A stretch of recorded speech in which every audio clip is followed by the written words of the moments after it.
Item ಯಾವುದೇ ಇರಲಿ try ಮಾಡಿ ಆಚಿ ಚಿಕನ್ ಮಸಾಲಾ. ಮಂಗಳೂರಿನ ಪ್ರಸಿದ್ಧ ಉದ್ಯಮಿಗೆ ಹನಿ ಟ್ರ್ಯಾಪ್. ಇವನು ಹನಿಗೆ ಬೀಳ್ಲಾ ಇದ್ರೆ ಟ್ರ್ಯಾಪ್ ಎಲ್ಲ ಆಗ್ಬೇಕಾಗಿತ್ತು. ಇವನೇ ಬಿದ್ದಿರ್ತಾನೆ ಹನಿಗೆ. ಕಾಂಗ್ರೆಸ್ ಮುಖಂಡನಿಂದ ಹನಿ ಟ್ರ್ಯಾಪ್ ಆರೋಪ. ಅಶ್ಲೀಲ ವಿಡಿಯೋ ಬಳಸಿ ಕೋಟ್ಯಾಂತರ ರೂಪಾಯಿಯನ್ನ ದೋಚಿದಂತಹ ಮುಖಂಡ ಅಂತೆ 2,77,00,000 ದೋಚಿ ಉದ್ಯಮಿಗೆ ಬ್ಲ್ಯಾಕ್ ಮೇಲ್ ಅನ್ನ ಮಾಡಿರೋದಂತೆ. ಅಶ್ಲೀಲ ವಿಡಿಯೋ ಬಳಸಿ ಕೋಟ್ಯಾಂತರ ರೂಪಾಯಿಯನ್ನ ದೋಚಿರೋದು. 2,77,00,000 ದೋಚಿ ಬ್ಲ್ಯಾಕ್ ಮೇಲ್ ಅನ್ನ ಕೂಡ ಮಾಡ್ತಾ ಇದ್ರಂತೆ.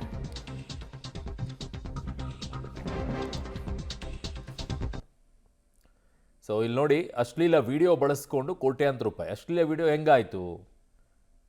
ಇವನು ಯಾಕೆ ಹೋದ ಎಲ್ಲ ಬರುತ್ತೆ ಅಲ್ವಾ? ಇವನು ಹೋದಾಗಲೇ ತಾನೇ ಅಲ್ಲಿ ಟ್ರ್ಯಾಪ್ ಆಗುತ್ತೆ. ಇವನು ಹೋಗದೇ ಇದ್ರೆ ಟ್ರ್ಯಾಪ್ ಎಲ್ಲಿಂದ ಆಗುತ್ತೆ?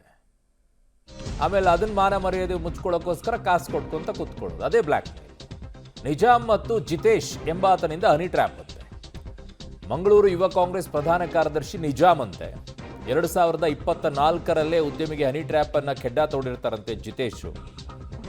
ಕಾಂಗ್ರೆಸ್ನ ಪ್ರಧಾನ ಕಾರ್ಯದರ್ಶಿನ ಅಶ್ಲೀಲ ಫೋಟೋ ವಿಡಿಯೋ ಇಟ್ಕೊಂಡು ಬ್ಲ್ಯಾಕ್ ಮೇಲ್ ಅಂತೆ.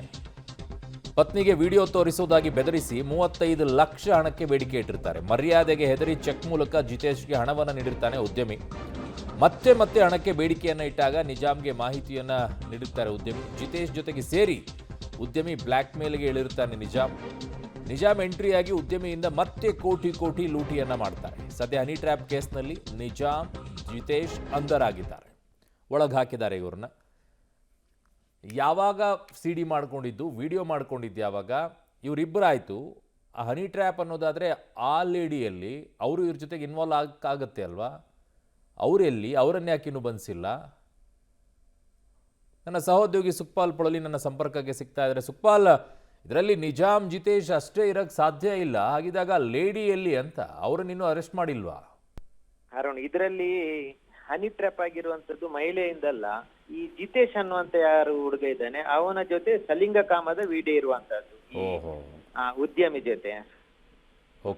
ಜಿತೇಶ್ ಏನಿದ್ದಾನೆ ಆ ವಿಡಿಯೋನ ಇಟ್ಕೊಂಡು ಉದ್ಯಮಿ ಹೆಂಡತಿಗೆ ತೋರಿಸ್ತೇನೆ ಅಂತ ಹೇಳಿ ಆ ಸಂದರ್ಭದಲ್ಲಿ 2024ರಲ್ಲಿ 35 ಲಕ್ಷವನ್ನ ಚೆಕ್ ಮೂಲಕ ಪಡೆದಿದ್ದ. ಆ ಬಳಿಕ ಒಂದು ಹಂತಕ್ಕೆ ಅದು ಸೆಟಲ್ ಆಗಿತ್ತು.